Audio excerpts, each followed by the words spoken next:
மருத்துவத்துறையில் அமைச்சர் உயர் அதிகாரிகள் உத்தரவு இல்லாமல் பணியாளர்களுக்கு பணியிட மாறுதல் அளிக்கக்கூடாது என அமைச்சர் அருண்ராஜ் உத்தரவிட்டுள்ளார். கூடுதல் விவரண செய்தியாளர் நவ்சாத் வழங்க கேட்கலாம். நவ்சாத், சுகாதாரத்துறை அமைச்சரின் உத்தரவு குறித்தான கூடுதல் விவரங்களை பதிவிடலாம். வணக்கம்.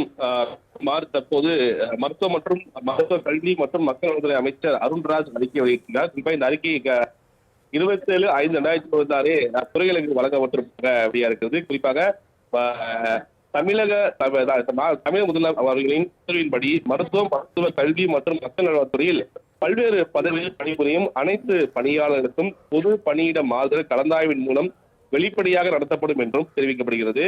மேலும் காலி பணியிடங்கள் விவரங்கள் கலந்தாய்விற்கு முன்னதாகவே துறை இணையதளத்தில் முழுமையாக வெளியிடவும் அறிவுறுத்தப்பட்டிருப்பதாக தகவல் இருக்குது. மேலும் மருத்துவ கல்வி நல்வாழ்வுத்துறை பணியிட வேண்டி யாரேனும் அமைச்சர் அலுவலகத்தை நாடும் பணியாளர்கள் கீழ் அலுவலர்களின் அனுமதியின்றி அணுகுவது குறித்த அறிவுரையை வழங்கியிருப்பதாக தகவலாகிறது. தொடர்ந்து இந்த பணியிட மாற்றத்தின் மூலமாக பல்வேறு பிரச்சனைகளும் குறிப்பாக கையூட்டு பெறுவதாக கூட தொடர்ந்து குற்றச்சாட்டு நிலவுவதாகவும், இதே போல கடந்த ஆட்சியில் கூட திமுக ஆட்சியில் கூட இதே போல பிரச்சனைகள் இருந்தது.